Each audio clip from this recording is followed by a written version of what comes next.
Marcus Aurelius was more than a Roman emperor. He was a man who guided an empire through war, plague, and political chaos, while maintaining a sense of unshakable inner calm. How did he manage this? Not through power or wealth, but through Stoic philosophy, which he documented privately in a personal journal never intended for anyone else. This journal would later be known as the Meditations.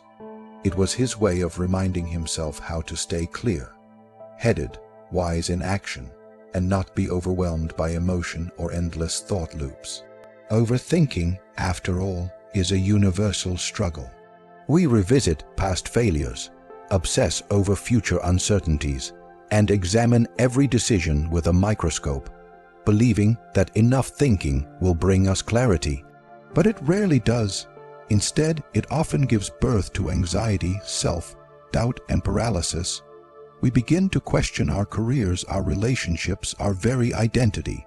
Our minds become echo chambers of fear, where simple problems grow monstrous. The Stoics saw this for what it was, an illusion. They believed that true peace comes not from predicting the future or rewriting the past, but by focusing on what's within our control. That's what Marcus did, and in this video, we explore how his Stoic wisdom can help you stop overthinking, stay grounded in the present, and regain power over your mind. Marcus once wrote, "Keep this in mind, it's the same old thing from one end of the world to the other. No matter what happens, history repeats itself. You lose your job, your heart gets broken, you face illness or financial ruin. It's easy to feel like your world is uniquely collapsing. But Marcus knew better. Everything you're facing has been faced before. The pain you feel has echoed through time. Your fears are not new. And because others have endured and moved forward, so can you." We often think our suffering is singular, but it isn't. Every generation has faced hardship, plagues, wars, recessions, heartbreak, loss. The illusion that things are worse now only traps us deeper. Marcus wrote that all things are transient, familiar in experience, and ultimately void of intrinsic value. In other words, your job loss isn't the end. It's one of many human chapters already written by millions before you. Picture yourself in your late 30s, newly unemployed. The panic sets in. What if I never find another job? What if I'm not good enough? But history answers these questions for you. People have faced the same fears and risen again. The same is true for heartbreak. Billions have known what it's like to lose someone they love. Yet they've survived it, and so will you. Even sickness. Marcus lived through multiple plagues and saw death all around him. Yet he never surrendered his spirit. Your problems aren't a unique curse. They are the universal cost of living. This is the root of Stoic clarity, to see your situation not as a rare tragedy, but as a continuation of what has always been. You have power over your mind, not outside events. Realize this, and you will find strength. Marcus wrote, "The Stoics taught that suffering is born not from events, but from our interpretation of them. Overthinking allows irrational beliefs to fester, turning everyday mistakes into imagined catastrophes. Say you mess up at work, the irrational mind says, I'm incompetent, I'll be fired. The rational mind says, I made a mistake, but I can fix it." The Stoics trained themselves to separate reality from fear-fueled fiction. Marcus constantly challenged his own thinking. Is this thought true? Is it helpful? Instead of letting his mind spiral, he dissected his thoughts and rejected those rooted in fear, not fact. Most of the things we worry about never even happen, but our minds, left unchecked, trap us in imagined worst-case scenarios. The Stoics practiced mental distancing, observing their thoughts instead of becoming them. This same idea became the foundation of cognitive behavioral therapy, CBT, a modern psychological practice rooted in ancient wisdom. Psychologist Albert Ellis structured this as the ABC model: A for activating event, B for belief, and C for consequence. Something happens, that's A. Then we interpret it through our beliefs, B. That belief creates the emotional response, C. The key isn't changing the event, but changing the belief that follows. Let's say you hear your company's about to lay people off. That's A. Your belief might be, if I lose my job, I'll never recover. That belief creates panic and helplessness. You're C. But if you challenge that belief, everything changes. Ask, is this true? Have people lost jobs and recovered?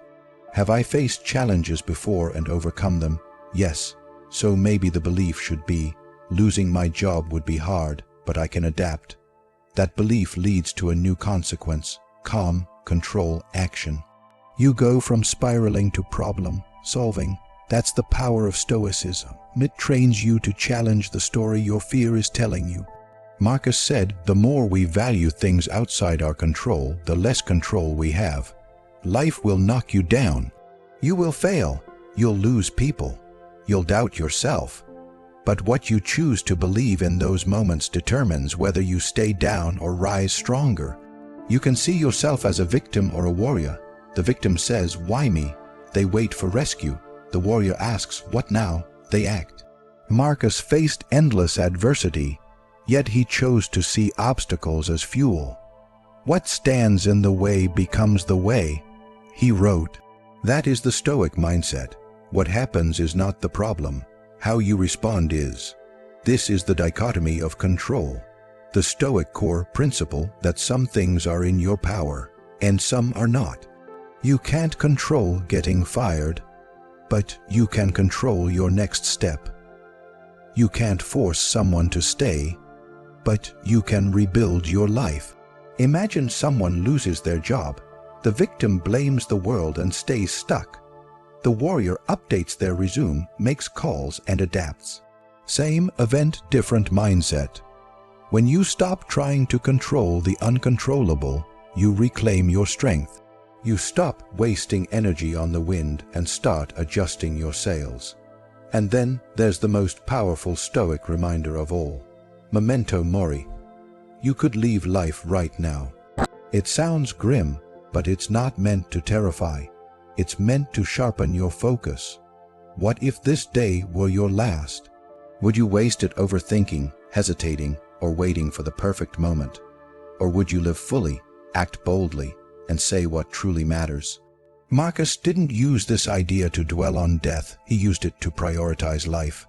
Seneca warned against postponing life, writing, "You are living as if destined to live forever, but you're not. Time is slipping by, and once it's gone, it never returns." Some Stoics carried physical reminders, rings, or coins engraved with memento mori. You can do the same, not to invite fear, but to inspire clarity. To remember that someday there will be no more tomorrows. The time to change, to love, to grow is now. The Stoics went even further. They didn't just reflect on death, they practiced preparing for hardship. It's called negative visualization. Imagining the loss of what you love so that you learn to value it more.